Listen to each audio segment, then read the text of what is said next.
Let's do this. Hello, everyone. Welcome to the Creative Tavern. My name is Christopher Lee. Today is June 22, 2022. And again, my name is Christopher Lee. I'm a concept designer. I've been in the design industry or concept entertainment industry for nearly 10 years now. And I worked with various companies such as Walt Disney Imagineering and Creative Universal Creative. And I'm here today with my buddy Michael Welker. Hello, everybody. As Chris mentioned, my name is Michael Welker. I also come from the entertainment industry, where I've worked for Walt Disney Imagineering, Universal Creative as well, with Chris. And Chris and I recently, about 9-ish months ago, were in between big projects and said, hey, let's do one together. And long story short, we decided that we wanted to learn how to make a video game, something neither of us have ever done before, but we're both interested in trying to do.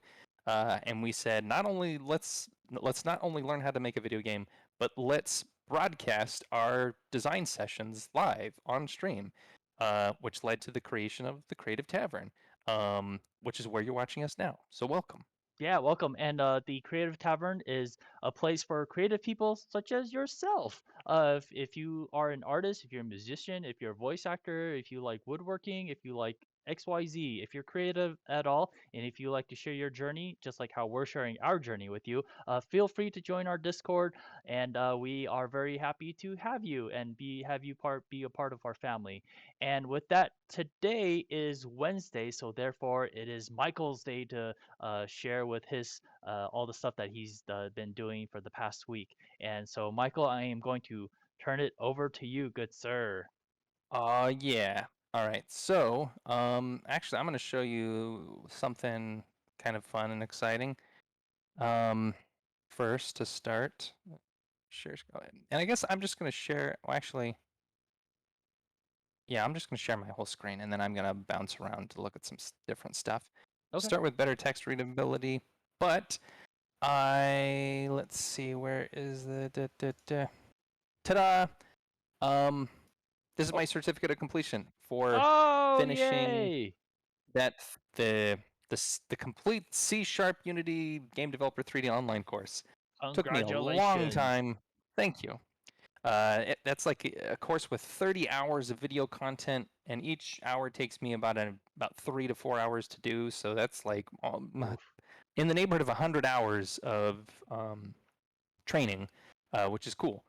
Oof. Took me a while to get there, but it was great. And we're not sponsored by GameDev.tv, but I highly recommend them. The courses that I've done so far are really good, and that one was awesome. Yeah. So, anywho, I did that, and now what I can show you is the final project that I did to complete that course. Oh, cool. Um, so what this one is, it's basically, and this is just the sandbox that I made, and I'm gonna keep it on. Actually, I am gonna switch this to smoother because I think that's gonna be a little bit more interesting for you guys. Oh, Hang on a yeah. second. I Yeah. wish there was a way for me to just switch between smoother and better text readability on the fly without having to like completely go out and reshare my thing. Yeah. No, no worries. Um, but I think if I hit play, this should load properly. Yes. Oh my Well, God. actually, no, because it's got. Hmm. That's a weird bug. So it's been a while since I've been back into this mode. Hang on a second. Let So me. after Michael got his certificate, he became a cold-blooded murderer and killed I people on think in this in is the not video programmed for game this world. one. Let's see. Ah, Okay. there you go. Nice. Oh, you made a Hmm. first-person shooter.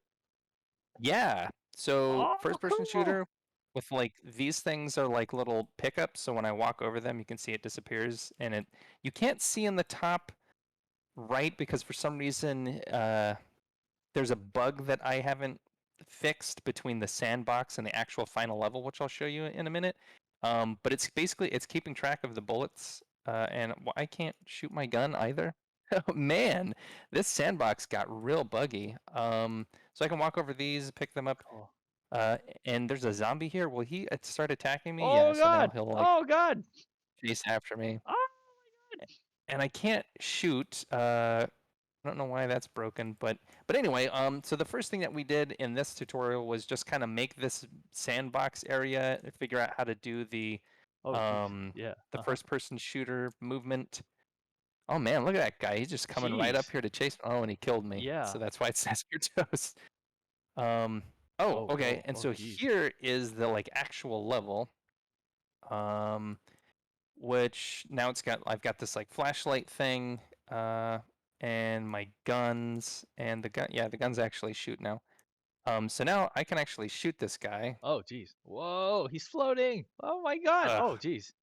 got him. But he did hit me, Gosh. and so like when Yeah. they hit me, it causes damage. So I'll just like let these guys strike me. Yeah. Bam. Oh,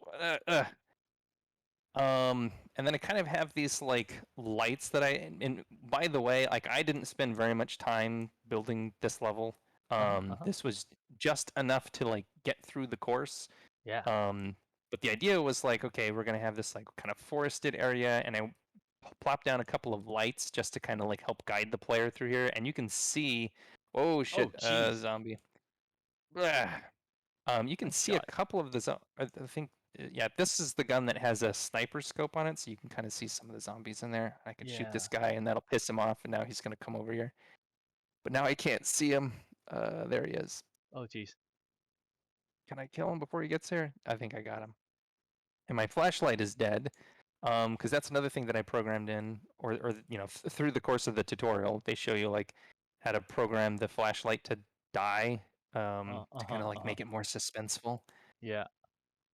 I'm gonna run through this part because there's basically like a bunch of zombies here in the forest that are kind of like huddled around. Um, and at the top of this hill,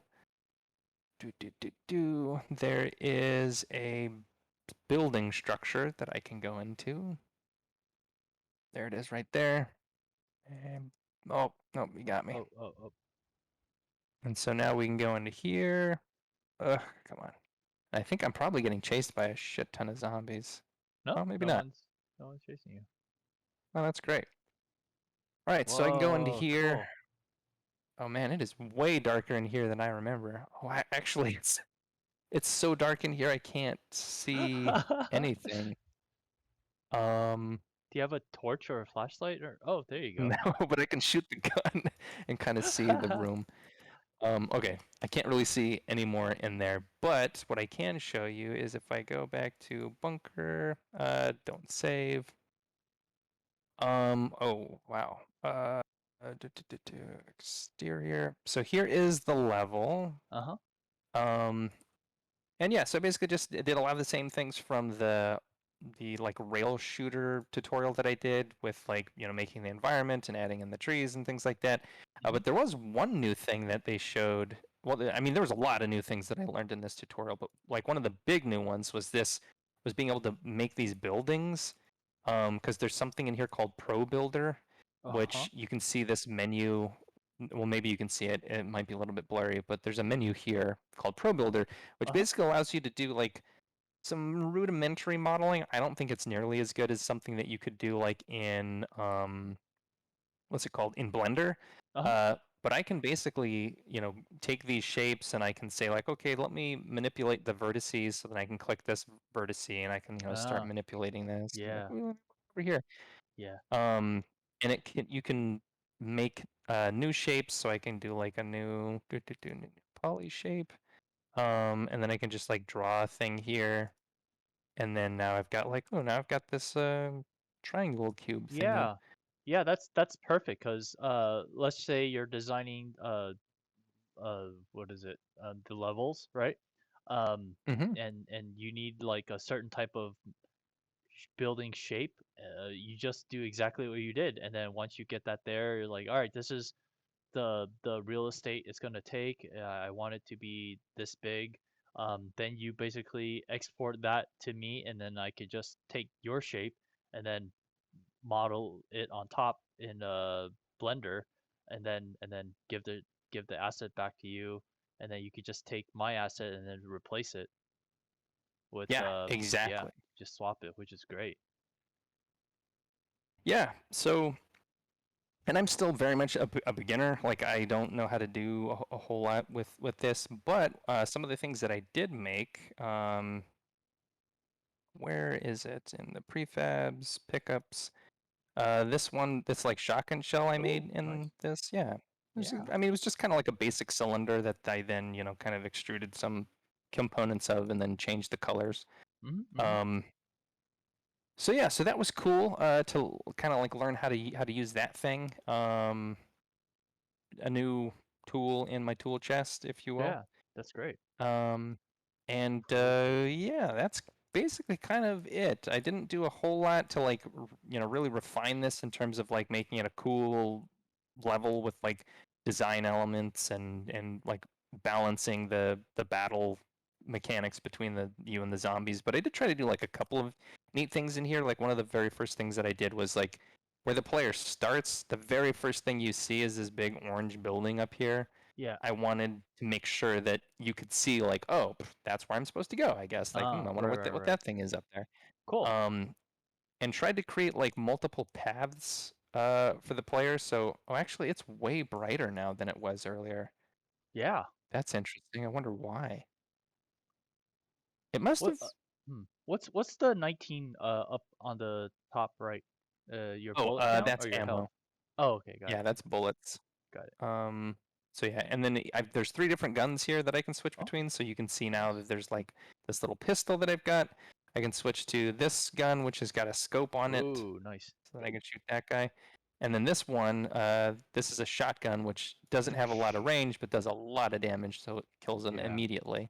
nice. And then this thing right here, this was me being like kind of lazy and not doing a cool power up, but this one basically recharges the battery in your flashlight. So if I walk over Oh, it, bam, I oh, get my good. flashlight back. Oh, nice, nice. Um, and if I stand still, it's a little slow, so it might be hard to see, but you can actually see the flashlight fading away. Like Yeah. the Yep, it's going. radius is Yep, getting it's smaller and it's going. getting dimmer.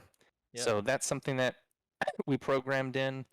Cool. Um, And so one of the things that was just kind of playing with this is I had like a couple different paths. There's actually 2 different pathways through the forest. There's one where all the lights are, but it goes a little bit longer and there's like more zombies through it. The other side has less lighting, but there are fewer zombies. And then there's also this path, which is like this cliffside um, path. Oh God, are they gonna kill me? Uh, so you can go this way, but it's a little bit more perilous, and there's actually more zombies, and there's a Oh, jeez. oh man, that guy almost bumped me off. Shoot. And there's a couple of spots like this where there's like, a hole where you can go, oh no, I didn't Oh, make it. jeez. Shit. For some Ye- reason, Wow. there's like this weird, I don't know, some of the first person components are a little funky, but this was surprisingly, there is a built-in first person controller in Unity, so you can just like use the pre-built one, which is what this is. Mhm. Um, but it's a little funky. It's cool for like prototyping to just like make something really quick. But it's real floaty and you get stuck on things and as you can see, like when I fell down the cliffside, it was like I was falling really, really slowly. Um, so I don't know. It's a little weird, but still kind of cool. Mm. I made a first person shooter. Yeah, Um, that's awesome, man. You could yeah. this is like your own little version of Resident Evil 2. That's awesome. Yeah. So yeah. That and not too bad considering like, made that in a week. Um Yeah. since we last talked. And Yeah. there's some really cool stuff in the scripts for this. I'm not going to go too deep into that, but there's some really neat things in here with regard to like, well, actually, I guess I should switch to better text readability, huh? Yeah. Because otherwise, you guys aren't going to be able to see what I'm talking about. Better text readability, go live, back over here. So I've got a bunch of these different scripts that are kind of like controlling the different components of the game. So there's like a script to keep track of ammo. And one of the things that was Mm. really cool about what we learned with ammo is we learned how to create different types of ammo. So there's like a different type of ammo for the pistol, and a different type of ammo for the sniper rifle, and a different type of Mhm. ammo for the shotgun. And you can like add as many as you want, and the game can keep track of when you walk over different types of ammo pickups, like, oh, this is ammo for the pistol, so I'm going to add more ammo to your pistol. And the same thing with like the shotgun or whatever. So that was really cool. Nice. And do battery pickup. And I kind of already talked about this, but really all that script is doing is just keeping track of when you walk over that little green cube, it'll recharge the battery. Mm-hmm. The display damage thing, that's kind of neat because it's like taking that UI text, which you can see if I zoom way, way, way. Well, actually, UI. Yeah, if I zoom Yep. way the heck out, Mm-hmm. uh, it's turning on and off these different elements, like when you take damage or when you die. Um, Oh, the enemy AI thing was like really kind of cool because it turns out there is something called a NavMesh. Have you heard of this, Chris? Do you know No, in your never. Blender work? No? Mm-mm. Okay. Nope. Um, Here we go. So if I look at my level like this and I click over here into navigation, it's going to show this like blue uh, overlay. Oh yeah, I see it. Uh-huh. That is, and I don't completely understand this, but apparently that's the navigation mesh, which is hence nav mesh. That's what it means is navigation mesh. It's a way to like map out the terrain that is navigable, so I can tell the engine, uh, hey, here's the terrain that is like walkable, Mm-hmm. and you can feed that into one of the zombies, and the zombie knows, oh, anywhere that is blue, I can Mm-hmm. actually, get to that spot. And Mm-hmm. so there's a way to program into the enemy AI. If I click here and go back to the inspector, there's a couple of variables in here that are basically keeping track of the target, which is the player, and then like this one right here, bool is provoked. That's to keep track of like, has the zombie been provoked? Did the player shoot it, or did the player get too close to it? Once one of those things happens, it sort of triggers the zombie into like going after the player. The way it Right. finds the player and like chases after them is with that nav mesh thing. So there are actually certain spots in here that are not blue, where if the player can get there, the zombies can't. So you could just stand there and kill all the Cool. zombies without them actually getting to you. Yeah. Um, but it was kind of neat because it's really easy to just like bake in a nav mesh. You just set some parameters here under the bake functionality where you can say different things like um, the agent is the thing that's going to be navigating the nav mesh. Mm-hmm. You can say like, how tall is that thing? How much of a step do you want them to go up? Like, what's the maximum angle that they can climb? If you do a really steep angle, then maybe they can't go up there, and so then the nav mesh doesn't bake there. So Uh-huh. anyway, there's all these different things that you can set to create a sort of like an invisible to the player, but this sort of like mesh that the computer AI can navigate. Um, so that was pretty cool. Nice. Um, some of this other stuff, nothing too interesting. Well, I mean, a lot of it is interesting, but I don't want to get too into the weeds. But yeah, anyway, um, that's the first person shooter that I made. I learned a whole lot of stuff from that, a whole lot of things that are like the tip of the iceberg, like especially with the pro builder stuff. Like, ooh, wow, cool. I know how to, Yeah. make stuff. Yeah. Um, so yeah. Anywho, So, question: did you have to animate like the zombies going raw coming at you? Did ah, you have to like? no. That was another whole thing that was really cool to learn is all about the animation stuff. Let's see if I can. Here we go, animations. And the animation things are still kind like I'm still trying to wrap my head around them a little bit. Yeah, there are a lot of components that are involved in animation. I'm just pulling up a couple of things here. Animator, I'm gonna put that down here. Um, but a lot of that actually, can I stick that there? There we go. That's a little better. There's a lot of stuff that kind of came free for the animation because there was an asset, this like zombie asset Mm-hmm. that I got, which included these prefabs of different zombies, which you can see down here. And these came with their own animations, which you can see here. So Whoa. there's like a attack animation, idle and run. Oh, And nice. I mean, you can Oh, see wow. and Holy hear, cow. like, Jeez. yeah, a Yeah, yeah, whole bunch of uh, keyframes in there. So yeah. thankfully, though, somebody uploaded this to the Unity Asset Store for free, so it came free. Nice. So Cool. all I needed to do is basically create like a, if I click on enemies, the enemy here, all I had to do is just kind of make this map Mm-hmm, for mm-hmm, moving from different states, from one state to the other. So like everything has an entry state, like when the game starts, whatever, and then it'll go from there into like this idle state. And so then I just assign up here in the top right, well, what animation do you want to do in the idle state? Like, okay, I want to do the idle animation. So I just, took the idle animation that I downloaded and dragged it over there and stuck it in there.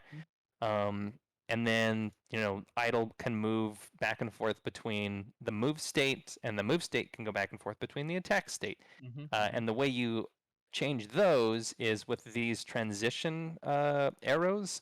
Those have a condition, which you can see right here. Um, so when attack, uh, the variable attack switches to false, it it moves out of the attack state and back into the move state. mm. And then on this one, it's the opposite. When the attack variable becomes true, then it moves from move into attack. Um, and kind of so on and so forth with all the rest of the stuff. So there's this sort of like animator controller thing that is keeping track of the different states and the different animations that are assigned to them. There's also the animation tab, which is kind of keeping track of the animations themselves. And then there's some things in the code that actually influence some of the animation. Let me see in here. Sorry, Michael. Really quick. Totoro, thank you so much for the follow. Really, really happy that you're here, Yay! man. Thank you so much for the follow. Yeah. Thanks, Totoro. Welcome. Um, but yeah. Anyway, so animation, I like. I'm getting it very slowly, but it is pretty complicated. Yeah. Um, Yeah. of the different like Unity things that I've learned so far, I think animation's probably the scariest still. Yeah. Um, Remember when I did a little baby animation running yeah, back and forth and yeah, whatnot? That was a pain in the butt, man. Ah. yeah. I can only imagine at this Yeah. point, having seen what I've seen. Um, anyway, yeah. So that was the zombie first-person shooter. Very cool, Um, man. Congratulations. This is very thank you. cool. You made your own FPS. Yeah. And I took some of the things that I learned from that into our rail shooter, which I will open up now. I won't save any of that stuff. I need to switch to here. So, back in rail shooter world, oh, I should actually switch to smoother text again, or smoother video. Yep. And back to rail shooter. So, in a rail shooter, this is basically the like prototype level that I've created just to sort of like it's kind of like it's kind of like what we're looking for scene 1 2, but not really. Like I'm not focused on figuring out how scene 1 2 works just yet. I'm still kind of just focusing on how to make the different parts of the sandbox work. Like Yeah. last week I had mentioned like, oh hey, look, I figured out how to get the bots to track the player and to Yeah. shoot at Very, the player. Like, ooh, very, cool. very cool. So I'm just trying to figure out stuff like that. Still, once I've got those different pieces down, then I can actually start trying to figure out like, okay, now that we've got those pieces, how do we make a fun level or fun Yeah. levels, since we'll be getting into all of them. Yeah. Um, so that's kind of where I was last time. One of the things that I had not figured out was like how to do the boost system. I figured out how to do a boost, but I couldn't figure out how to, and I figured out how to get the boost number to count down. I couldn't figure out how to get it to like stop when it got to 0 and to like take a Oh, right. break and then Sure. recharge. I figured out how to do that. Nice. So I'm going to restart this. And you'll see up in the top left here, the I boost. see If it. Yeah. I boost, goes Oh, nice. down to 0, Oh, and then takes a nothing. breather for a second, and then starts recharging. back up to Cool. full, and then Nice. I can. Ooh, yeah, that's nice. That And is it's cool. completely customizable. So if I click on the player, oh, and this might be a little bit blurry. Hopefully you can read it down here where my mouse cursor is. Can you read that at all, or is it Un un too blurry? Unfortunately, I can move it. I was gonna say the camera of me and Oh, you it's is cut actually off, blocking huh? it. No, no, no, no. But I actually moved us, so we're good. Oh, You're good. okay. Don't do anything. And Totoro, I see you. Hey guys. Hello, hello, Totoro. Nice to see Hello, you. Ah, I'm so welcome. happy you're here. Okay, so you can see that now, and is it readable or It's is it a blurry? little blurry, but I can see max charge, def, de, Depletion. declaration, depletion. Oh, that's a P. Depletion Hmm. rate, recharge rate, and cooldown timer. Cool. Bingo. Yep, perfect. So I basically created those different variables, and we can adjust them. So like if you wanted to give the player, 250 max charge, and um, set the recharge rate way slower to like maybe down to 10. Now when I play, now you can see up here I've got 250, so I've got a bigger tank. It still decharges at the same Yeah, speed, cool. but you'll notice that it's going to go up much slower than it was going before. Whoop, what happened?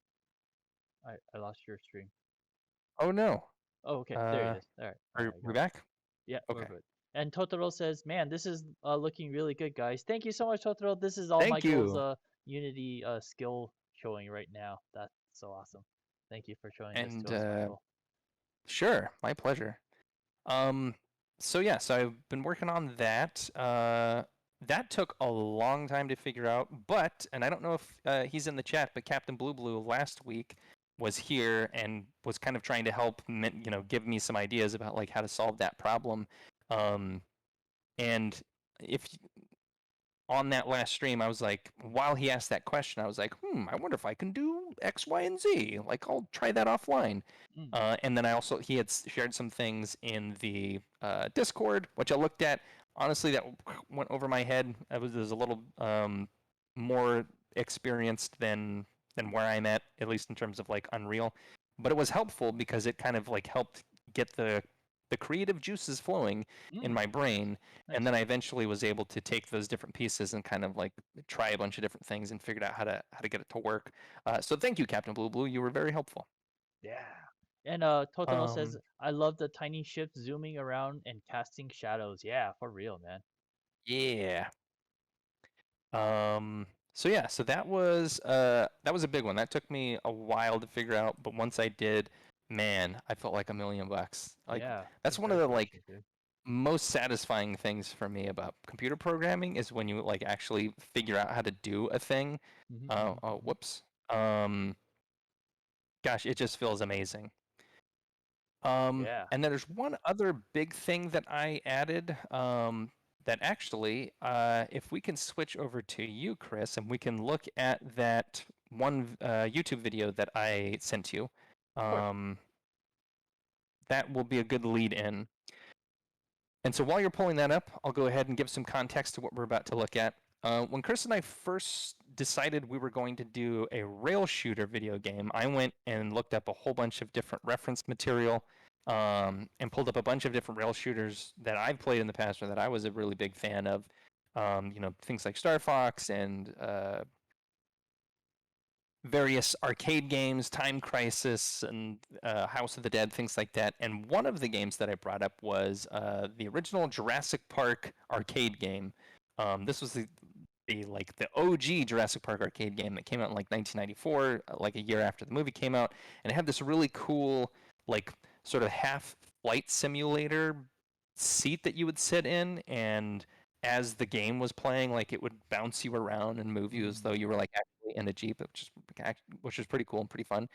Um, but there's this really neat mechanic in it that might be a little bit old school for us, so I'm not 100% sure that it belongs in the game. But as a sort of like test for myself to see like, can I do this? I wanted to see if I could actually implement it, hmm. and it has to do with like player feedback when the player's shooting things. Um, I want it because that's like really, really important in a shooting game is to make sure the player not only knows when they are successfully hitting targets, but also to make it feel fun and satisfying. Mm-hmm. Which is one of the reasons why in games like Overwatch or in like Call of Duty, when the cursor kind of changes on the screen and you get like a juicy little sound feedback, you're like, oh yeah, it feels so good to to shoot at things and hit your targets. Like it feels really good. Yeah. Um, So I have and it anyways, open, Michael. yeah, go ahead and hit play. Oh, okay. So what we're going to see here, this is basically somebody just captured the Jurassic Park game. And so this is the opening sequence. This is how the game very first starts. And one of the very first things that happens in this game, actually it's really one of the coolest parts of the game, I think, is that you fight the T-Rex. The T-Rex is like the very first thing that happens. It comes after you, and you start shooting it. And you'll notice when the player's shooting the T-Rex, it's pulsing yellow. It's got this like yellow flash that it does. And then when it takes like a lot of damage, it becomes red.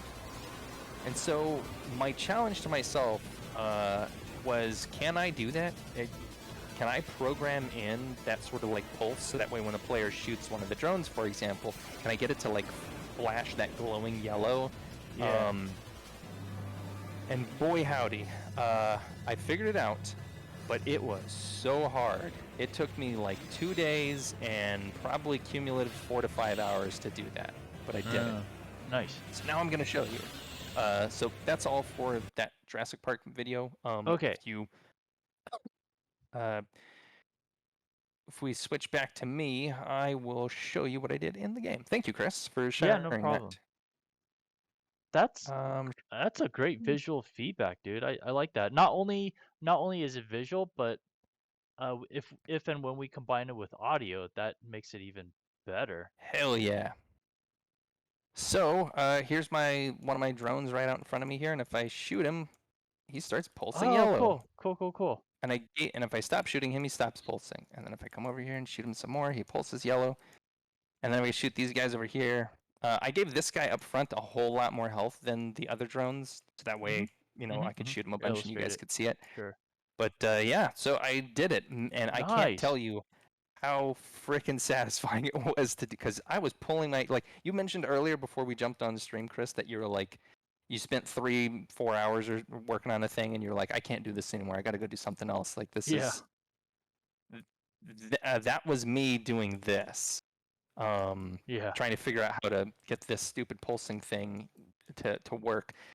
And it's surprised, like it's cool because like did not they did not show us how to do this in any of the tutorials that I've been using. So like I didn't learn how to do this in the 3D course, but the fundamentals that I've learned in that course and through computer programming, Uh-huh. I kind of put different pieces together and was like, what if I do this and try to do that, and like, ooh, and I would slowly got like pieces of it together. Like the very first thing I figured out was like how to turn the entire drone yellow. So like when you hit play, like bam, it would just change completely yellow. It's like, oh, cool. That part was like really hard to figure out. And once I did that, I was like, oh, okay, cool. Now this is possible. I just need to figure out how to Trigger it, sort of like activate it, or exactly how to yeah. trigger it and how to turn the drone back to its original color, which was Right. another problem I had to solve. Um, and so once I did that, the hardest thing to figure out though was probably the sort of like the pulse mechanic to set it up so that way I can control like, well, how long does it stay yellow, and when and get the system to turn it back to its original colors without like crashing, Uh-huh. because a couple of the early solutions that I had were basically the frame rate slowed down to a crawl because it was Mm. trying to recolor the drone to the yellow color like multiple times with every shot. So then the system was just like getting this huge queue log of like, I need to keep changing this thing to yellow. So then that was a big problem. And that was one of the times where I was like, threw my hands up. I can't figure this out. This is too hard. I'm walking Yeah. away. Yeah. And then came back the next day, but I did it. So now we've got this like cool feedback system. I think it looks pretty good. So yeah, anyway, that was like, it's the smallest little detail in the game. Like, I mean, anybody who actually ends up playing the game is gonna be like, oh yeah, cool, whatever. But for me, that was like a behemoth that I had to defeat, a Mm. dragon that I had to Mhm. slay in order for Mhm. us to move forward. But yeah, I Uh, did it. Totoro says thanks for that. He says shades of Doctor Robotnik, and also man, way to go. Nice. Thank you. Um, yeah, so that's in there, and now we can, part of the reason I thought that was like really important is because, for all the reasons that I said before about feedback, but also because it allows us to do, I think, to make it a little bit more interesting when you give enemies more health. So like previously, I gave all of the drones only like 3 HP, so you could like these guys, if I shoot them, they blow up pretty. Well, actually, no, I changed those to 5 now.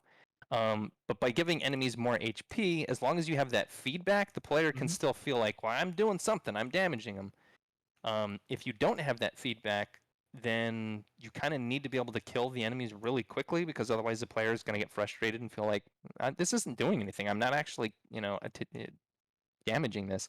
Now, obviously, this drone that's out in front of me, he has way too much health because you shouldn't need to shoot a single drone that much. Um, but the cool thing about adding in that feedback mechanic is now there's a little bit more flexibility with balance and trying to like see like, okay, does it feel good to shoot these guys 5 times, which is what they're at now, which I think actually Uh, does feel pretty good. Like it's actually pretty fun to shoot those guys, get the feedback, and then like, oh man, that one got away from me. yeah. There's an actual sense of like possible failure because like, oh, I got to shoot him, I got to connect 5 times before he gets by. Oh no, that one's Right. squeezed by. Uh, Um, I, yeah. I, Anyway. I don't know if this is what you were talking about earlier. I don't think I understood the terminology correct, but you said something about like when a player is shooting at a bad guy, if they don't know how long they're supposed to shoot him, they might get angry, right? Like, this guy isn't dying, right? So I guess Mm-hmm. my question for you is right now you're shooting at the guy in front of you. He's flashing yellow. Is there a way where we can show like it starts The flashing health. green and then from green to orange and orange to yellow Mm. and then I'm sorry, green to yellow, yellow to orange, orange to red, red denoting Mm-hmm. that it's about to explode. So you just gotta keep hitting him a little bit longer, and then he's gonna die. Kind of like how when we're playing Overwatch, there's like a little health bar that shows Mm-hmm. above Yeah. Reinhardt or something. It's like, "Oh, okay, I know I just gotta keep going, and then he's gonna die if Almost I dead. almost dead, and Yep. then all of a sudden a healer comes behind him and starts healing him. It's like, oh crap, he's becoming in the Damn yellow you. territory. Yeah, he's in the yellow territory now. We gotta back off, right? So I guess with that said, is it any possible way to show from from yellow to orange to red to explosion?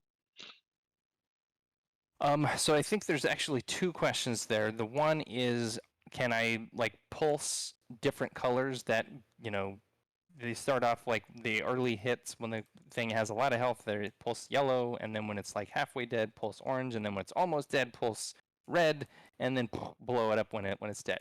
Yes, I know that's possible. Though I would need to figure out how to code that, Uh-huh, uh-huh. and I think the coding for that would probably be substantially less difficult than this because Oh obviously wow. I've got like the the skeleton of that system set Yeah. up. Yeah. Now all I would need to do is just add in because right now what it basically does is it um I'm gonna switch to smooth or to better text readability and kind of like actually walk you through what the heck's going on here because I think it's interesting. Mhm. Um, and it will. Are you? Yeah, you're seeing my screen now. Yeah. Yeah, it's three dots. Okay, great. So hit flash. Ba-ba-da-ba. So I have that open there. When I open one of these drones, so the drone, if I go zoom in down here, so there's our beautiful drone, designed by uh, our very own Chris Lee. Me. Um, so the drone here, he's got all these different elements on him, right? So he's got, like his wings, and then this one's his head, and he's got his little fin up at the top there. And each one of those has a material attached to it. So if I change the material, so like if I make, that part, actually, can I not drag that here? I guess I could do this. So like, Oh, bam, I can yeah. change his little fin red, and so now you can see his material is red over here, right? But in order to change this whole drone red, I have to change every single piece like that, In the right? final in the final art asset, it's just going to be one full piece. Okay, Uh, cool. Yeah, yeah, yeah. um, It's not going to that's be going to make separated. okay, great. That's going to optimize both my code and the way that the game runs. Yeah, yeah. Um, but for the purposes of making this thing work, I had to figure out like, okay, how do I get all of those things to change? And so the solution I came up with was basically creating a list, which is an actual data type in computer science, in programming, and specifically in C sharp. It uses lists, which is basically exactly what it sounds like. It's like a shopping list. Mm. You just tell it like, I'm going to give you a list of things, and then right in here, this is the type of thing that we're going to put in that list. So I'm basically saying I'm going to give you a list, and each element in that list is going to be of type mesh renderer. What's a mesh renderer? So if I go back into Unity, it's this thing right here, which is basically, if I turn that off, you can see the little element near the, well, actually it's probably easier to see if I turn this off. You can see that if I turn that off, well then we lose his little fin on the top there. The mesh render is basically the Mm-hmm, mm-hmm. thing that is showing that element. So this list is basically a list of those things, and I called it MR list, not Mr. List. It was actually supposed to be M like mesh renderer list, but now I'm Ah. looking at it like, oh, it's Mr. List.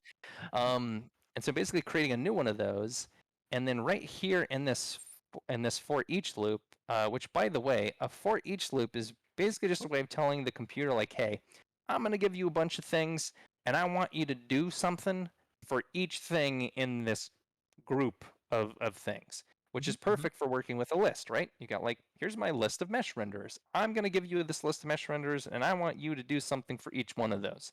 So that's what it's going to do. And here it's basically going through, without getting too much more into the like, oh, what a transform is and child and trans. Basically, what I did is I told it at the beginning, at the start, when you hit play, go and find all of those different mesh renderers. Uh, Basically go and find all of these for the drone and add it to the list. And then when the drone gets hit, go through that list and turn all of those things to yellow. And then wait for like a tenth of a second and then turn them all back to their original color. And so Oh. I had to figure out a way to store in a list all of the different elements.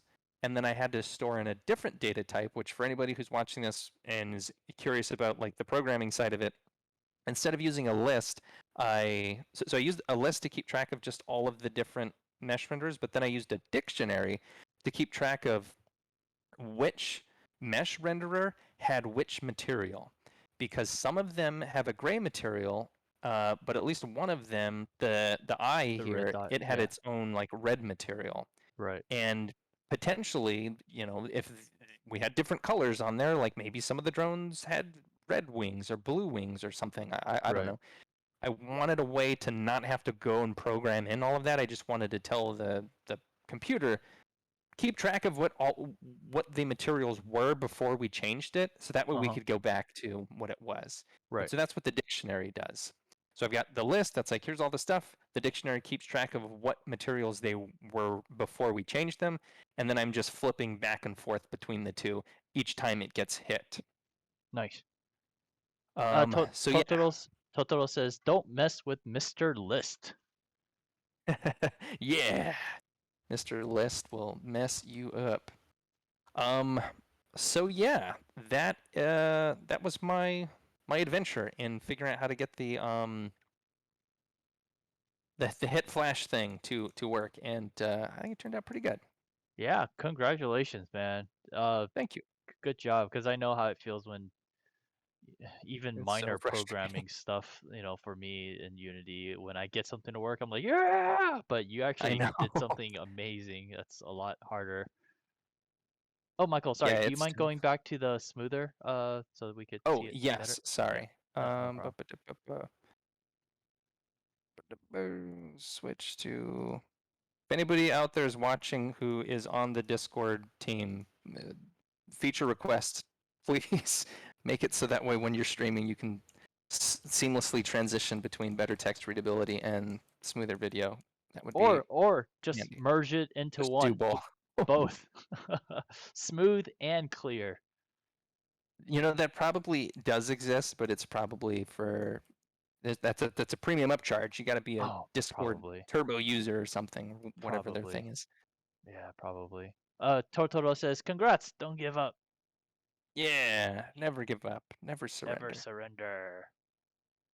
Um, so there you go. The only other thing that's worth talking about this week that I dug into is so my plan was to finish the 3D course, and then I had like about a week to that I didn't have scheduled, and then the week starting the week Cool. after I was gonna crank out like a draft version of each level throughout the like month of July, and then do a beta ready version of each level throughout August. Mhm. Mhm. So I've got a little bit more time, and what I'm planning to do now is go into doing the Unity 2D course and try to get as much of that done as possible, because there's a couple of things in there that I think will solve some other problems, or to allow us to put in a couple other features in the game. One of which you had mentioned earlier about like being able to shoot the drones and then maybe like to know how much health they have. I would love to put into the game the function where like as soon as you start shooting the drone, his health bar appears and then you can see it Yeah. depleting as you're shooting him. Yeah. I Yeah. don't know how to do that right now, but one of the games that they show you how to make in the 2D course, Uh-huh. I'm pretty sure will show me how to do that. Very cool. So I'm gonna try to at least get through to that game, and then hopefully that'll teach me how to do it, and then I can build that into our game. Nice. Um, the Sounds like a other plan. the other big learning thing that I've been doing is I've been learning something called Git, which is Git. You Oh, may have heard GitHub. of like exactly. Um, and what GitHub is, it's basically a way to store code. Uh, you can store it publicly, so that way other people can go and download it. A lot of like open source software is stored on GitHub. Um, but the real purpose of GitHub, and there are other ones too. There's like GitLab and GitKraken and things like this. Um, it's basically using something called Git, which is this like version control system, I guess, which basically is like a file backup system on steroids. Mm. Um, and I really like I don't. It's come up a lot in my like amateur programming courses, like where I'm trying to learn this. Like lots of different things are like, oh yeah, you should use GitHub. Like CS50 uses GitHub, but it's been something where I'm like, this is complicated and scary, and I don't really understand it. But another plug for Game Dev TV, they have a GitHub course that I have, and so I've been taking that and learning how to use it, and it's crazy awesome. Like it's really powerful and amazing, and I think what it's going to help us do is one of the things that happens is like each time I'm giving an update. If you've been watching for a while, you'll know that I've said like it's kind of hard for me to save what I did Mm. last week Mhm. Mhm. and show you the stuff that I did this week. GitHub actually makes it crazy easy to just go to like, oh yeah, here's exactly what the project looked like, 7 days ago when you hit save. And so Sure. you can go back to that, open it up, look at it, do things, and then you can, with the click of a button, jump all the way back to where you were most recently. So it's going to make it easier for me to show you guys, like, oh, here's what it was last time, and Mm. here's the cool new sexy stuff that I did this time. Mhm. Mhm. Mhm. The other thing it's going to help us do is I think it's going to allow us to get to a point where I can push the code into GitHub and then Chris, on your end, you can download that code into your Unity on your computer and Mm-hmm. have a live, like up to date working file of the game. And so you can just try things out on your computer. And if you want to dump Nice. things in and see if it works, there might even be a way for us to both collaborate. So like if you made a change to something on it, you can push it to the GitHub and then I can download it. And then we Uh-huh. can both basically, no promises yet. Well, I know for sure I can share with you what I'm doing. Um, I'm not 100% sure how to like cross collaborate where we can both make changes and share with each other. So stay tuned. But Okay. but what I've been working on so far with that, I'm really excited about. Like it's I think it's really going to be great and should Cool. make it easier for us to collaborate and share stuff with each other. So stay tuned for that. Yeah, that's awesome. Cause I know for a fact that every level you and I are gonna have to toss the assets back to each other. For example, like we said earlier, like you create that little simple geometry using Pro Builder. Is that the right name of it? Yep, yep, nailed it. And then you export that. I don't know. Maybe you could just export that as a FBX, and then I could just take that. Um, but anyways, I know for a fact that I need your entire level, and then I could take that and then adjust what I need to adjust, and then make sure I save a copy so that I don't, screw up what you did. Um, and then I could give it back to you, and then you can take it and see if it actually works or not. Uh, Sure. yeah, I guess what I'm trying to say is there are some things that I could just simply give it to you as a FBX, and then you could just take it and replace the assets. But there are some things, for example, like the railway path, right? It's going to be fixed in Unity. I can't export that into Blender or anything, so I need to figure out a way to get a copy of what you did, and then go from there. So yeah, that would be good to know. Yeah. Give me a little bit more time to kind of Yeah, like take your time. Yeah. wrap my head around it, but then I can kind of show you how to use it and how we can use it together. And yeah, I think it's going to solve a lot of those problems, or it's maybe not necessarily solve those problems, but it's I think it is the answer to the unanswered question about like, well, how do we actually start, merging this stuff together? Like the thing that, the programming that I've been doing in Unity and the assets you've been making in Blender, like how are we going to start getting this stuff together and working back and forth? All right. Um, this might be the answer to that. We'll Okay, see. great. Awesome. Awesome. Very exciting. Very exciting. Yeah, Good job again, man. Like trying to trying to get something working in programming is not easy, but you no, did it. it's So not. good job, man. Oh yeah, yeah. So that's that. There are a couple of other things that that I definitely want to add, but I'm gonna wait and kind of try to see what I can learn and pick up from these other tutorials, and I'm just gonna try to like add them in as I go. But I think that there will come a time when I when I'm at a time like I can't keep doing more tutorials where it's like, well, we got to finish the game at this point, so I'm gonna have to like create some sort of cutoff and say like, at this point in time, whatever I don't know how to do, we're just gonna have to live without Mm, if we actually want to ship this thing. right. Um,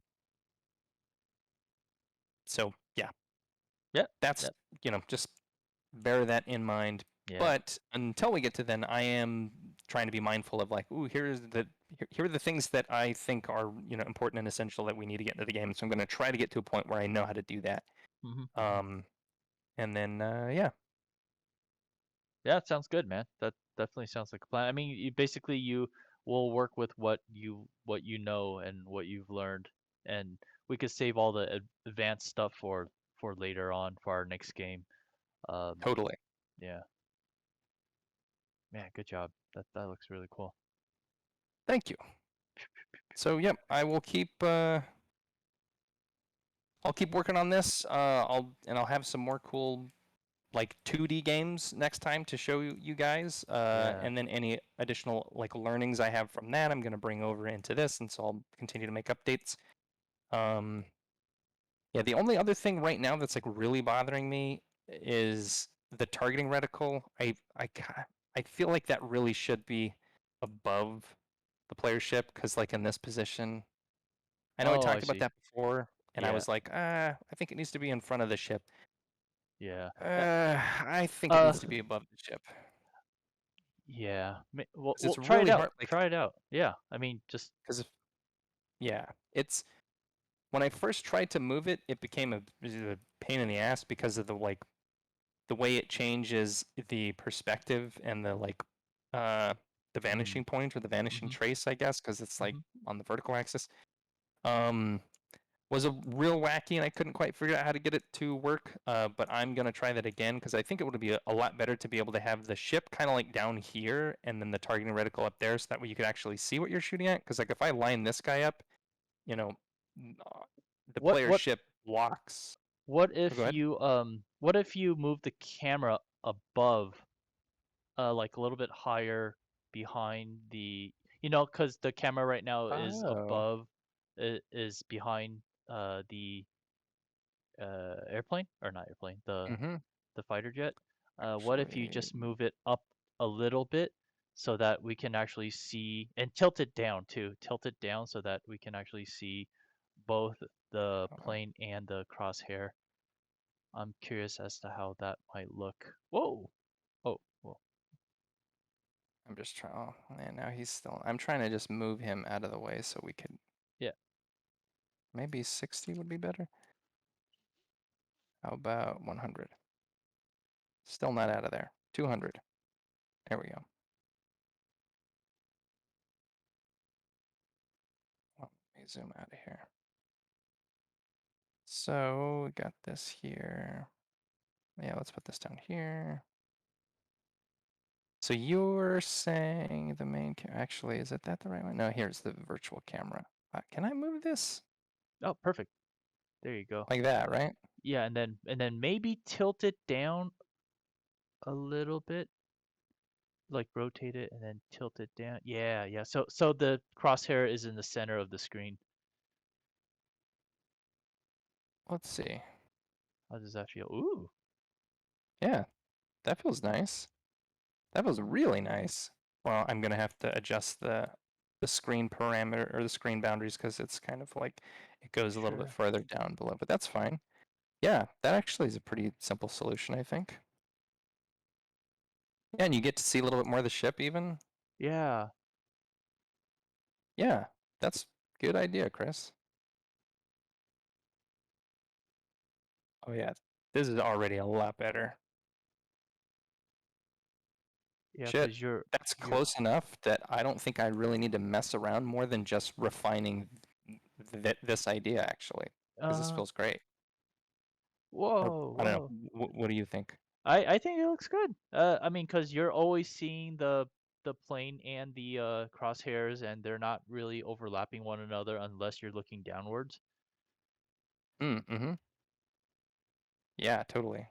How does it feel playing it? Obviously, you should be Wow. able to say. It's great. It's so much better to be able to see what I'm shooting at, even when it's far away. Like that's awesome. Oh, Like, look, I just sniped that guy from across the thing. Yeah, that's way, way, way better. nice. Does it look okay? Does it look a here, I'm It gonna looks reset it. it looks pretty good. It doesn't look like the plane's flying in like a weird angle or anything. No, I'm not bothered at it at all. The perspective is not bad. Oh man, that looks so cool. Yeah, I mean, we can certainly refine it and tweak it as to get it right into the sweet spot, but generally, I think that solution is a great one. Cool. Oh, one other thing that I'm going to tweak or to like play with, and maybe I'll have this done by next time, is I kind of want to play a little bit with where the plane is looking when it's making turns. So like right here, the nose of the plane is kind of just following the track, and it's this real slow pan around over here, and now I Hmm. can start shooting these guys again. I'd kind of like to experiment with going into turns, kind of like, the way that a Braking. car would drift. Oh, So oh, that way, cool.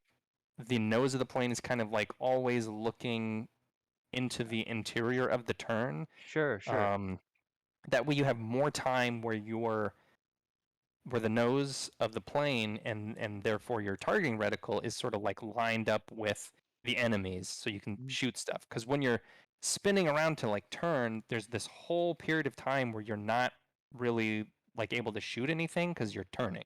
yeah, Whereas if you were like still looking in that direction, but you were just sliding and like your butt was moving around the turn. right. I think that might be a little bit better. So I'm gonna play with that. I've got a couple of ideas of how to program that because currently I don't really know how to do that because there's some weird things that happen when you put something on the Cinemachine rails. The Cinemachine rail and cart kind of like take control over where the thing is looking. So I've Mhm, had to mhm, do a couple of like clever tricks with the drones in order to get them to look at the player mhm. because one of the glitches that I ran into is I had the look at player script going, but for some reason the drones were not looking at the player, and I was like, "What the hell is wrong with this thing?" And it turned out it was because the Cinemachine cart that they were on was Oh, overriding where they were looking by making them look oh, in the direction of the cart or the direction of the oh. rail. I see. So the way I solved that is I had an invisible like container that I put the drone Mm, in, and then I put mm. that in the cart. So the Mhm, drone was mhm. like, "Well, I'm just in this cart, wherever this invisible box is. I'm just gonna go with it, but I can Right. look around freely."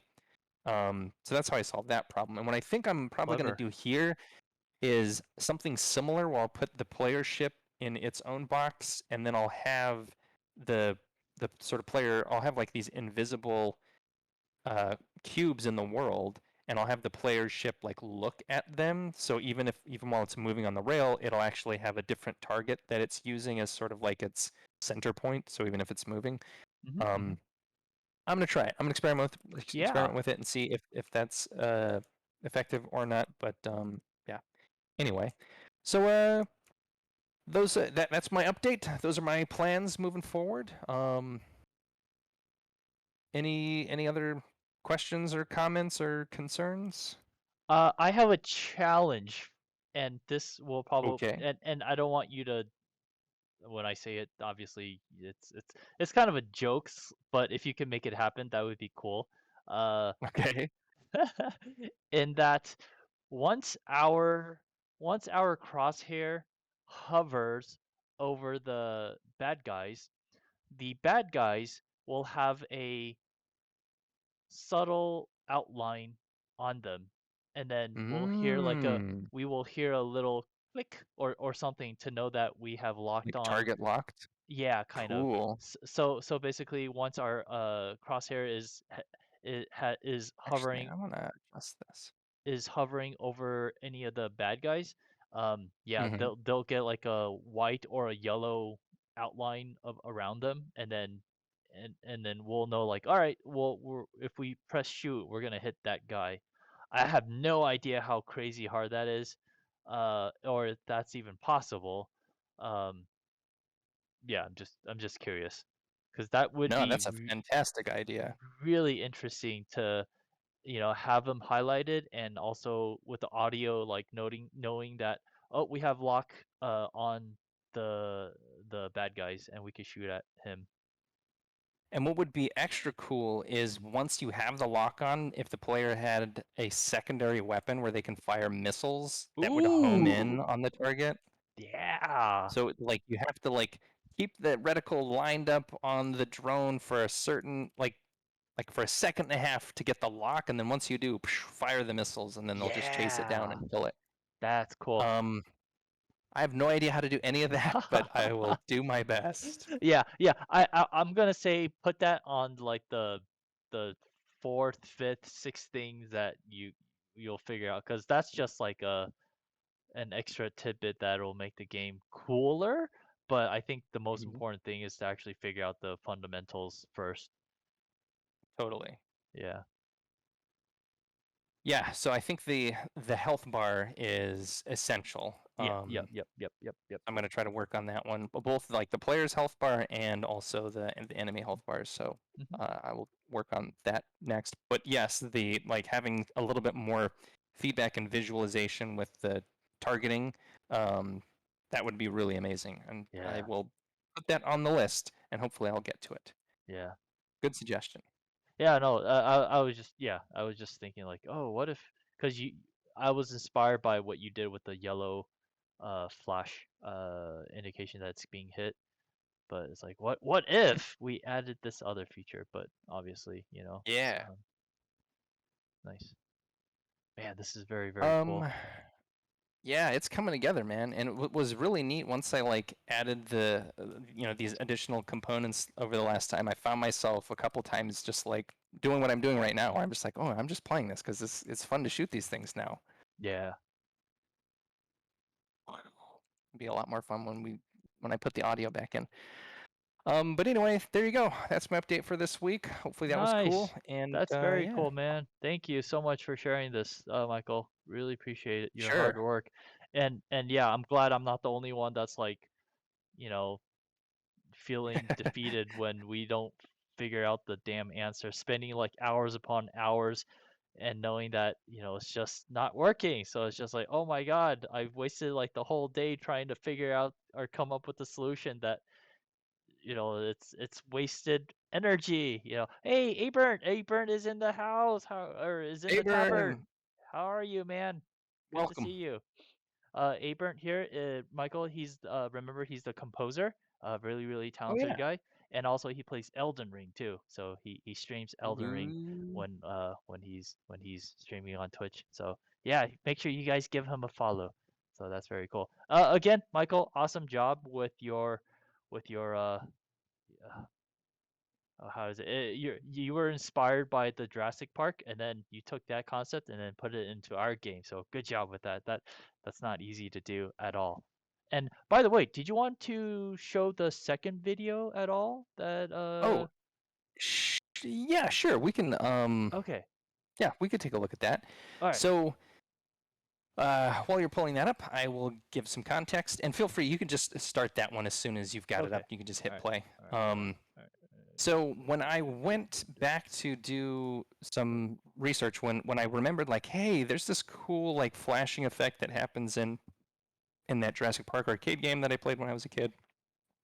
I found this video. I was like, oh, what is this? There was another Jurassic Park arcade game that came out in 2015, which I didn't know about because I was in China at that time. And so was Chris. Uh, 2015. This came out 2015. Oh, cool. it says 2015 here, but I also saw another number that was 2014 or something. But yeah, it's basically it's like a 20 years later version of the Jurassic Park arcade game. Oh. Same sort of thing. Where you are on rails. You've got a machine gun and you're shooting dinosaurs. Um, I think this version of, and this is coming from somebody who never played it. Like I never actually played this game. I did play the original one, the one that we saw at the beginning of the stream today, Uh-huh. but never played this. But based on this video that I've watched, or a couple of these videos, I think this one is hands down the superior game. Like it's so Sure. cool. Um, both like granted, it's 20 years later, so the improvements in video game technology are enormous in that time span. So Yeah. obviously it looks a lot better.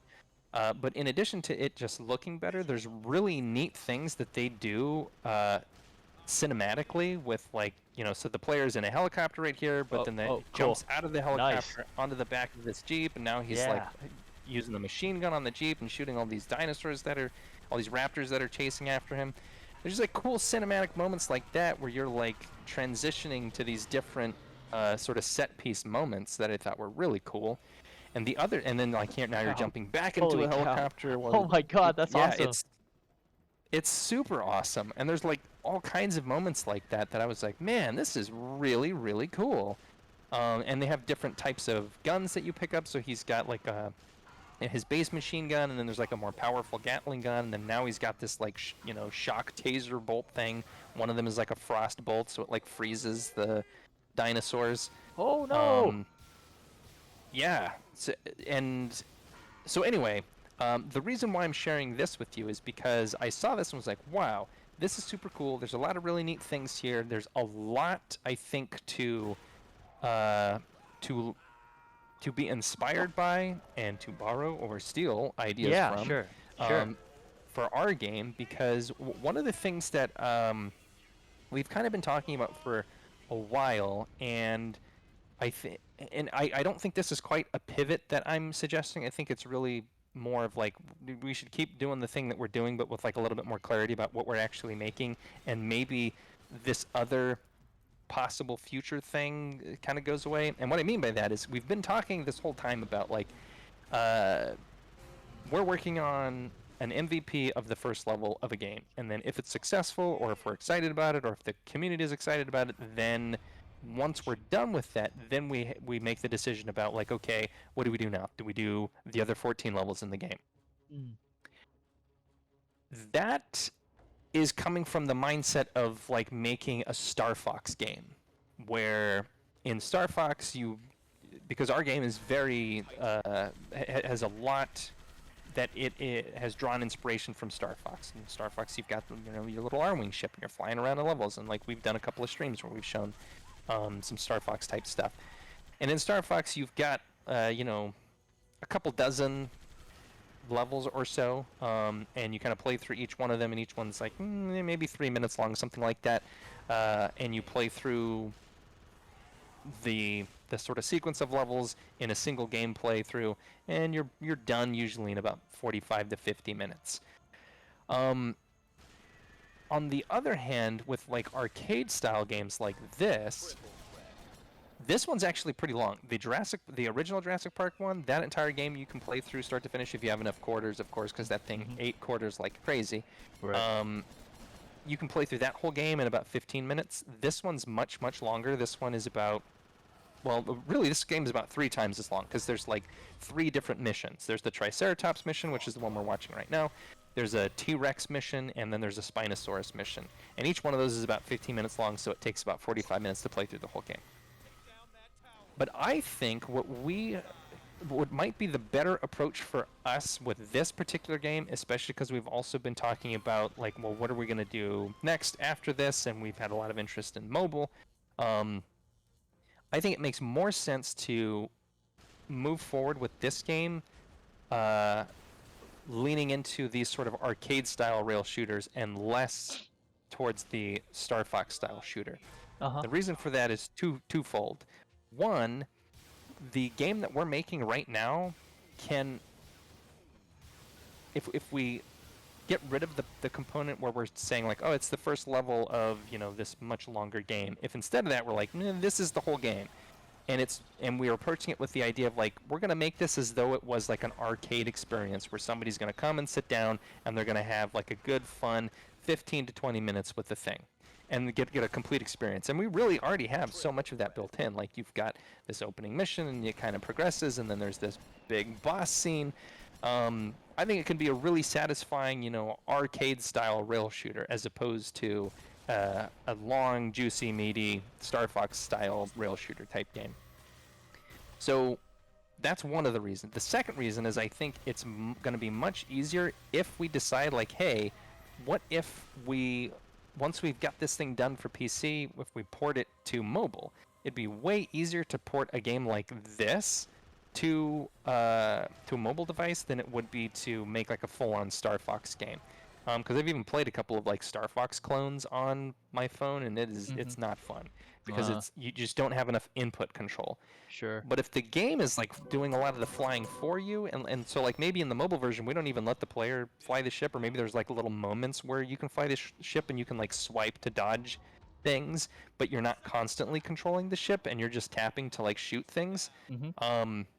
I don't know. We might be able to do that. So I've been thinking like when I saw this, and with the stuff that I've been working on, the conversation we've been having about like the next project and where we're going, I was thinking like, man, it could be cool to try to move in that direction. Then we can actually use all the assets that we've already made and just do like a port to mobile, get our feet wet there. Like, okay, here's how to do that.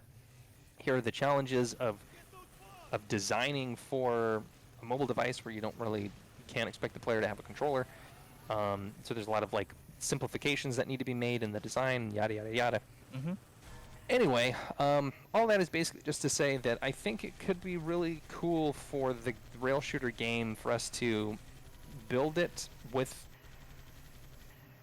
in the direction of an arcade rail shooter and not in the direction of a Star Fox type, home console rail shooter. So I don't know. What are your thoughts, Chris? Before I say my thoughts, my question is, would you consider this as a rail shooter or as an FPS? Rail shooter for sure, because the player has no control over their movement. All they can control is the gun, so they can aim on the screen and shoot things. Oh, okay. I guess the reason why I'm asking is because this feels like Overwatch.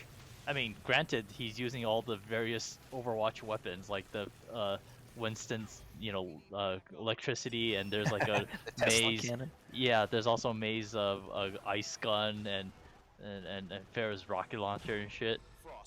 Um, Totally. so I'm getting a feeling of FPX, but you say that this is a rail shooter, so I believe you, and I find this a lot. Holy cow! Yeah, cinematic is the right word, um,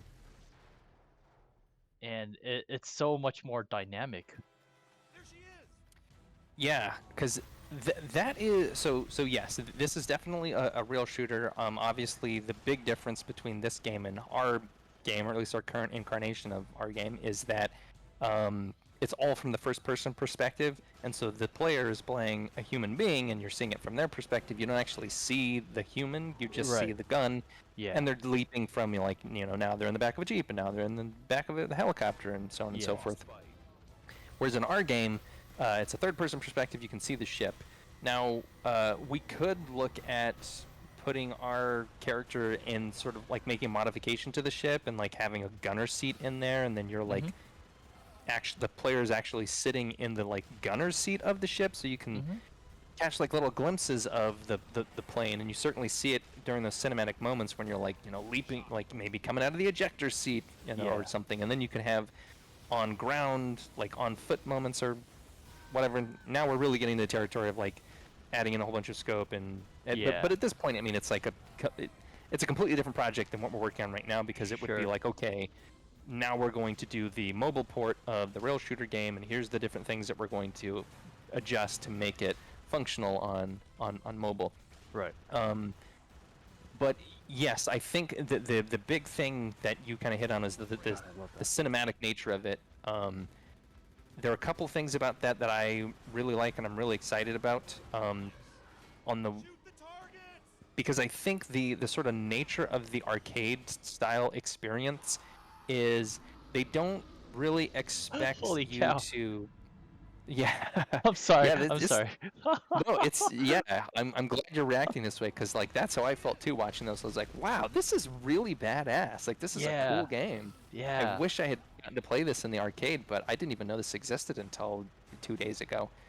Um, but that cinematic nature, I think, is really cool for an experience. Like, if you're making an experience that's not really meant to be played over and over and over again, but Uh-huh. is like, we're going to do our best to make a really awesome like 20-minute experience for you, and you're going to have Yeah. a whole bunch of fun, and this is what it's going to be like. And so building in those cinematic moments creates that kind of really fun, over the top experience that you can't really get if you're expecting somebody to play the game over and over and over again. It's sort of like the balance between replayability and the sort of scripted events that, if you were to play this game every single day, eventually you'd get bored, and it would not be, this part where the Triceratops knocks the Jeep off the cliff. Like, I've seen that 1,000 times. But Sure. if like the very first time you're playing the game, though, you're like, oh man, that's so cool. So we can have moments like that, and I think it leans into that idea of that sort of uh, type of arcade experience. The other thing that I really like about that is, for us coming from the theme park industry, this is something that it feels natural, I think, to both of us, is Mhm. Mhm. building a on rails experience like this, Mhm. Mhm. that has these sort of cinematic vignette moments. But it's just, in addition to that, it's interactive and you're shooting stuff. So I think we can do some really cool things, and I think you've already done a lot of those, like in the video sequences that you've created, especially with like scene 5, like that Mm-hmm. entry moment, like that's one of those. Mm-hmm. Mm-hmm. So we might be able to do some cool stuff with that. So anyway, I just saw this and got really excited about it. I was like, man, this feels like the appropriate direction to really be taking the game, as opposed to trying to make something that is going to eventually become like a Star Fox clone. Instead, maybe Yeah. it's more where it's like, hey, this is an arcade style kind of a thing. Yeah, I like it. I like it a lot. And before I say my thing with it, Totoro says, "Nice idea. Arcade style as an intentional patina kind of thing. You could throw in some pixelated explosions for a character, and also insert clone Yeah. signals." That's pretty cool. That is awesome. But yeah, I agree with Totoro in that yeah, and again, I apologize. I probably missed like 30% of what you were saying when you were explaining. I was watching because I was so fixated in the game. I love the fact that you were able to jump from the helicopter onto the Jeep and then the Jeep back onto the helicopter and watch the Jeep like fall into that ravine. Yeah. That's so cinematic. It's very, very cool. And so I'm totally on board for the game. I think that's very cool. I think that's very cool. And plus it eh, like you said, it's like a whole new kind of effort, but hopefully by then we'll have enough assets with our game that we can kind of just reuse. And I'm just thinking about the logistics of it. But anyways, the idea is cool. And I think it's so much more interesting than just having the rail shooter, fly, and which is still fun, but I think it's a little bit more different and Hmm. a lot more cinematic than Star Fox. You have those key moments, and yeah, if you play it X amount of times, it'll feel boring, but we could always, make it a little bit more challenging. Like instead of like, oh, yeah, for a beginner, you just need to hit like 4 targets, but for a real like expert, you got to hit like 25 targets in order for something bad not to happen, right?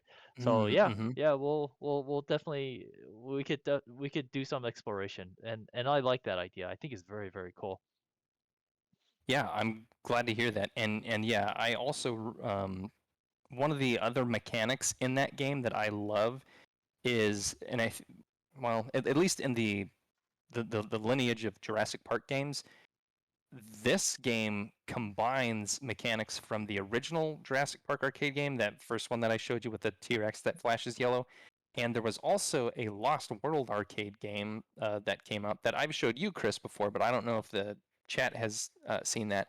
But in this most recent arcade game, there are those moments where it's like, shoot the targets, and it has these like colored circles that appear on the dinosaur or whatever, and it's got like 5 of them on the different points, and they start green and they go yellow and then they go orange and then they go red, and then it The game that we just saw had that too. exactly. Yeah, Yeah, so it's that game, like that mechanic I really like and think could be really cool to include in our game, especially when you're fighting maybe like the big boss enemy, or when you're flying through the tunnels and you need to shoot the different hinges or something to open it. sure. Like you could have those, targeting reticles go whoop and then start flashing, and then if they get red, up, you're out of time and you hit the Yeah, wall and yeah, you're dead or whatever. Um, and so yeah, we could have like an easy, medium, hard difficulty setting, and then on the hard difficulty setting, you've got more of those to hit, or yeah. they go from green to red faster or something. I don't know. But yeah, I think there's a whole lot of opportunity to make it to make some like replayability for the people who really like playing it. Um, but I think what's really important, especially with having a focus on mobile, is designing with and again, I'm not a mobile developer. I'm still learning like that arena, but at least based on what I know right now, I think it's important to create a sort of bite-sized experience. And I think, arcade games are like that. Where you're like, hey, I've got 5 minutes. I'm gonna throw, well, nowadays it's probably like a couple bucks into a machine, play it. It's gonna, I'm gonna have this kind of like fun whiz bang, simple experience that's got a lot going on, and then I'm going to get killed, and then it's going to ask me for more quarters, and I will either do that or not. But it's kind of like this bite sized experience. And a lot of mobile games are like that, especially because a lot of them are designed to last just long enough for you to finish doing your business on the toilet and flush and get out of there, and then you're like, okay, I'm done with the game now. Hmm. Hmm. So I think you either need to have a game that is arcade style, where it's meant to be like, hey, you can just walk up off the street, play it for a couple of minutes, be done with, have a great time, walk away, and be done with it. Hmm. Or it's a game that is really simple, but you kind of like just check in with occasionally, like it's like a Farmville type thing, right? Like it's like, oh, let me see how my farm's doing. Like, Oh, oh, okay, cool, sure. I've made some Yeah. money. Let me drop a couple things in there. Okay, I'm good. Flush, wipe myself, and then go about my day. And then the next time I'm on the Oh, porcelain throne, then I would check in again. So I yeah. think like there's at least those two different types of games where the one is like something that you're doing regularly and kind of checking in on, and you're building this thing over time. It's like an idle game, and the other Yeah. one is like this little sort of arcade experience. And I think what we're making is an arcade experience. We might look into idle games in the future, but anyway, I don't know. So those are kind of my random thoughts about our direction. Yeah. I definitely like the gameplay of it. Um, yeah. Let's finish our rail shooter game before I get Too distracted with the excited. new new new Yeah, about the shiny next thing. thing. Yeah. Damn. But so with that said, as we move forward with finishing the rail shooter, let's keep that in mind that we're making an arcade style rail shooter and not a Star Fox style rail shooter. And so if we need to make some pivots or change some things, then mm, within the limited time frame that we have, let's do that. Uh, Obviously, I don't want to like completely change direction. I want us to Hmm. kind of Hmm. finish what we're doing, but with the like at least I'm going to have in my mind with the sort of level design and some of the other mechanics I'm going to try to bring in with this idea of like we're making this game, not that game. Right. Yeah. I think that makes sense. And yeah, thank you so much for sharing this with me. Um, Sure. and yeah, it's so much more dynamic, the whole cinematic effort. I'm sure a lot of it's going to be a lot more work to design it because there's a lot more things going on. Um, Sure. but that's not really true. I mean, we're still for our rail shooters. I'm sure we're gonna be creating like moments where it's as dynamic as well. So it's nothing too crazy. I don't think. Yeah. Yeah. Hmm. Cool. Yeah. Awesome. Thanks so much, Michael. That was Sure. great. Yeah. Appreciate you showing that to us. Um. And All that's right. all I got for Nice. this week. Thank you so much for sharing, Michael. And I will share with you really quickly what we have some artwork, Ooh. or we have one artwork. Whoop, whoop,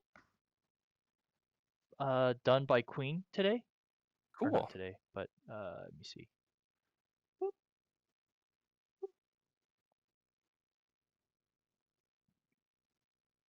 And well, shoot. Oh yeah. It does Unfortunately, that dumb yeah, thing where it won't let you zoom in or anything. yeah. Give me one moment. Let me. Sure. All right, now it zooms in. So, Madam JB has created this really cute artwork. It's to celebrate Juneteenth, a moment of silence for our ancestors who fought for our freedom. Happy Juneteenth! And she does some really, I'm gonna zoom in really quick. Really cute and adorable character design, and Yeah. I really really like it. I like it. I like it a Yeah, lot. it's great. I Yeah, like it's those slippers. yeah, it's very cute. I think originally she, if I remember correctly, a long time ago, she said she was stopping digital, but I'm glad she came back to it because she definitely has a talent for it. It, Yeah, it's yeah, great. yeah. And she's obviously representing her race as well as her culture, as well as the heritage. So that is something to be very, very appreciated. And thank you Sure. so much, Madam JP. Thank you for sharing. All right. And that I think that is it. Is Madam JB at all in the chat? If you are, feel free to talk about it. Other than that, we're going to move on. If you guys have any questions for Michael or myself, we will be more than happy to answer some questions. Hey, why is it all dark? All right, there you go. Oh, okay, good. We're back. Yeah. Oh man. All right. Sweet. Yeah, no, if there are no questions, I think we could wrap it up a little bit earlier today. Michael, thank you so much for the awesome Unity progress today, man. You highlighted uh the bad guys whenever we shoot at them. You actually made a first person shooter. So that was, I'm sure, challenging and not easy to do, but you did it and you got your completion certificate. So very awesome. Congratulations, man. Thank you. Yeah. Yeah. Yeah. Totoro says it looks like a few as a it looks like a great few days of progress, guys. Yeah, very happy. And I actually did a little bit of work for scene 4 and I showed it to Michael. I wanted to get his input and then I'm gonna work on it a little bit more and then I will have more to show you guys on Sunday. So until then, we will see you guys on Sunday. Thank you again, Totoro, for being here. We really appreciate you being here. And Abern, if you're still in here, very happy that you stopped by, man. Uh, totally appreciate you, dude. And oh, and Gentleman Heavy is here. Hello, Gentleman Heavy. Hopefully you're doing well and feeling much better, man. Hopefully you're feeling much better. All right, guys. We're gonna go ahead and call it a night. Have yourself a great rest of the week. Stay safe, stay healthy, stay hydrated, and stay cool. All right, guys. All right. We're gonna go ahead and do the ending. Ah, yeah. Oh, don't go anywhere, guys. Don't go anywhere. We are Are we going rating? to raid. We're going to raid. Who are we gonna raid today? Sorry, I gotta open up my Twitch dealio. Yeah. Good night, Totoro. Thank you so much. You stay great as well. I can't wait to see you next, or not next week, but on Sunday. Sunday. Okay, we're gonna raid our good friend Malefic Topcat. I think he's probably playing. What is he playing? Oh no, he's doing art. Ooh, let's Cool. see what kind of art he's doing. Let's raid. Raid. And chat. This channel is intended for a mature audience. All right. You've been Okay, warned. you've been warned, guys. All right, take care, guys. Have a good rest of the Bye. week. Bye. All right, let's see what Topcat is doing.